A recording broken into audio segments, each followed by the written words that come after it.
बिस्मिल्लाहिर्रहमानिर्रहीम। अस्सलाम वालेकुम students, welcome to my channel. उम्मीद है आप सब लोग खैरियत से होंगे। जी बच्चे, हम सॉल्व कर रहे हैं फर्स्ट ईयर का जो न्यू सिलेबस पंजाब गवर्नमेंट की तरफ से इंट्रोड्यूस करवाया गया है, उसके अकॉर्डिंग चैप्टर नंबर 14 की एक्सरसाइज 14.1 हम कंप्लीट कर चुके हैं। आज हम सॉल्व करेंगे एक्सरसाइज 14.2 का क्वेश्चन नंबर 7। क्वेश्चन नंबर 7 की स्टेटमेंट बच्चे आपके पास गिवन है जी। Prove that the cos alpha plus beta is equal to cos alpha cos beta minus sin alpha sin beta। ठीक है, आपने इस इक्वेशन को प्रूव करना। ठीक है, इसको प्रूव बच्चे करना है कैसे। लेट आप करेंगे o A and O b be the unit vectors. ठीक है बच्चे, यूनिट वेक्टर्स कौन सा होता है जिसका मैग्नीट्यूड 1 के इक्वल होता है। ठीक है, अच्छा यहाँ पे आपने पहले एक डायग्राम ड्रा करनी है।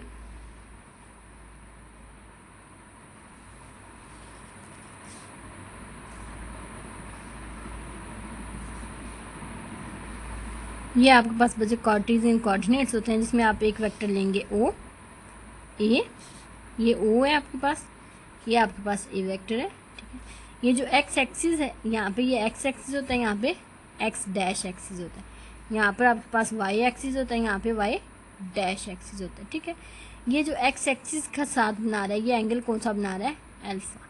ठीक है, अच्छा एंगल अगर एंटी क्लॉकवाइज रोटेट करे तो इसका मतलब एंगल पॉजिटिव है। लेट्स सपोज हम यहाँ पे एक लेते हैं वेक्टर बी। ठीक है, बी पॉइंट लिया। ठीक है, अब ये जो है ये एंटी क्लॉकवाइज, इसका एंगल कौन सा है, क्लॉकवाइज, तो ये माइनस में होगा माइनस बीटा। ठीक है, जब एंगल आपके पास एंटी क्लॉकवाइज होता है तो ये पॉजिटिव होता है, लेकिन जब ये क्लॉकवाइज होता है तो ये आपके पास एंगल नेगेटिव में आता है। ठीक है, अच्छा लेट्स सपोज आपके पास ए जो पॉइंट है, आपके पास ओ ए के जो कोऑर्डिनेट्स हैं वो आपके पास इक्वल हैं जी एक्स आई प्लस वाई जी। ठीक है, एक्स आई एंड वाई जी। ठीक है, अब आपने बच्चे लेट्स सपोज इसके कोऑर्डिनेट एक्स और वाई हैं। ठीक है, तो मीन्स यहाँ से यहाँ तक का पॉइंट का डिस्टेंस जो है वो एक्स वाला है। ठीक है, एंड यहाँ से यहाँ तक जो पॉइंट का डिस्टेंस है वो किसके इक्वल है, वाई के। ठीक है, ठीक है, अब आपने बच्चे ओ एक्स और वाई को फाइंड करना है। ठीक है, लेट्स सपोज ये जो ऊपर वाला है आपके पास गिवन है। ठीक है, उसकी अगर मैं ट्रायंगल एक ड्रा करती हूँ, ठीक है छोटी सी, तो ये आपके पास पॉइंट ओ गिवन है, ये आपके पास ए गिवन है। ठीक है, और यहाँ पे जो एंगल आपके पास बन रहा है वो एंगल आपके पास क्या है, अल्फा का। ठीक है, और यहाँ तक का यहाँ से यहाँ तक का डिस्टेंस एक्स है और यहाँ से यहाँ तक का डिस्टेंस आपके पास वाई के। ठीक है, अब आपने एक्स और वाई को फाइंड करना है। ठीक है, अगर बच्चे आपको याद हो तो आपके पास बेस ये लेट्स सपोज ये आपके पास कोई पॉइंट है सी। ठीक है, लेट्स सपोज हमने खुद सपोज किया। ठीक है, तो बच्चे base o c divided by o a, ये आपके पास गिवन है आर, रेडियस है। ठीक है, कोई भी रेडियस है। ठीक है, ये आपके पास बच्चे इक्वल आता है जी बेस। ठीक है, बेस ओवर हाइपोटेन्यूज बच्चे आपके पास इक्वल होता है कॉज ऑफ एंगल यहाँ पे जो मौजूद होता है वो। ठीक है, base means base over hypotenuse किसके इक्वल होता है, आपके पास कॉज अल्फा की। ठीक है, अब यहाँ पे यूनिट सर्कल, यूनिट है आपके पास, यूनिट वेक्टर, तो इसका मतलब यूनिट वेक्टर, इसका मतलब ये जो आपके पास डिस्टेंस है ये किसके इक्वल है, 1 के इक्वल। ये डिस्टेंस किसके इक्वल होगा, 1 के इक्वल। ठीक है, ओ सी आप एज चीज लिखेंगे over 1 is equal to cos of alpha. ठीक है, अब ओ से लेके सी तक का डिस्टेंस बच्चे आपके पास किसके इक्वल है, एक्स के इक्वल, तो इसका मतलब एक्स की वैल्यू आपके पास किसके इक्वल आएगी, कॉज अल्फा की। सिमिलरली अगर हम इस ट्रायंगल को देखें मीन्स आपके पास, ठीक है, अगर हम देखें ए सी, ठीक है, ए सी डिवाइडेड बाय ओ ए। ठीक है, मतलब आपके पास परपेंडिकुलर ओवर हाइपोटेन्यूज देखें तो बच्चे वो किसके इक्वल आता है, वो आपके पास इक्वल आता है बच्चे साइन एंगल जो मौजूद होता है उसके इक्वल। वो किसके इक्वल आता है, साइन एंगल के इक्वल। ठीक है, तो इसलिए यहाँ से साइन एंगल का साइन जो अल्फा आपके पास आएगा वो इक्वल आएगा ए सी ओवर ओ ए। तो बच्चे देखें ओ ए किसके इक्वल है, 1 के इक्वल, इसका मतलब ए सी ओवर 1। तो साइन अल्फ़ा की वैल्यू आपके पास आती है ए सी के इक्वल।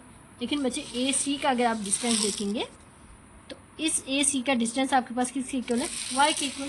तो इसका मतलब यहाँ पे आप वाई की वैल्यू आपके पास आती है साइन ऑफ अल्फ़ा। ठीक है, वाई की वैल्यू आ गई साइन अल्फ़ा। इस लिहाज से जो आपके पास ओ ए गिवन था वेक्टर जो आपने लिया हुआ है वो आपके पास किसके इक्वल आ गया, कॉस अल्फ़ा आई प्लस ये आपके पास था एक्स और वाई की फॉर्म में, लेकिन अब एक्स की वैल्यू भी आपके पास आ चुकी है कॉस अल्फ़ा की फॉर्म में एंड वाई की वैल्यू भी आपको मिल चुकी है साइन अल्फ़ा। तो इसकी जगह आप वैल्यूज पुट कर दें साइन अल्फ़ा जे के। ठीक है बच्चे, अब सिमिलरली आपके पास लेट्स सपोज दूसरा वेक्टर जो ओ बी बनता है वो आपके पास इक्वल है एक्स वन आई के इक्वल प्लस वाई वन जे के इक्वल। ठीक है बच्चे, अब वो जो आपके पास ट्रायंगल बनती है वो नीचे वाली एंगल, वो कौन सी ट्रायंगल है, वो नीचे वाली। तो इसको आप ड्रा कर लें इस फॉर्म में। ठीक है, ये आपके पास इस फॉर्म में गिवन है। ठीक है बच्चे, ये आपके पास अगेन एक्स है, ये आपके पास ओ है। ठीक है, लेट्स सपोज यहाँ पे आप कोई पॉइंट सी रखते हैं जो हमने पीछे वाले ट्रायंगल में देखा। यहाँ से यहाँ तक का डिस्टेंस आपके पास एक्स के इक्वल है, यहाँ से यहाँ तक का डिस्टेंस आपके पास वाई वन के इक्वल और एक्स वन के इक्वल। क्योंकि बी पॉइंट इधर है तो बी के हमने कोऑर्डिनेट्स क्या रखे हैं, x one and y one. ठीक है, तो मीन्स यहाँ से वाई वाला डिस्टेंस जो है, जो ये एक्सिस होती हैं, ठीक है, जैसे ये एक्सिस वाई को रिप्रेजेंट करनी है ना, लिहाजा इसका जो डिस्टेंस होगा वो वाई वन के इक्वल है। ठीक है, और दूसरी एक्सिस आपको एक्स को रिप्रेजेंट करनी है, उसका डिस्टेंस एक्स वन के, क्योंकि यहाँ पे हमने इसके points x one and y one लिए हुए हैं। ठीक है बच्चे, तो बच्चे अब आपने एक्स वन को फाइंड करना है। ठीक है, ये आपके पास बेस है, ये आपके पास परपेंडिकुलर है, ये आपके पास यहाँ पर एंगल कौन सा है आपके पास माइनस बीटा। ठीक है, तो बेस, अच्छा बेस ओवर हाइपोटेनस। ठीक है, आपके पास किसके इक्वल होता है, कॉज एंगल, एंगल कौन सा है माइनस बीटा। ठीक है, बेस आपके पास बचे गिवन है ओ सी के इक्वल और हाइपोटेनस आपके पास इक्वल है ओ बी के इक्वल। ठीक है, which is equal to cos of minus beta.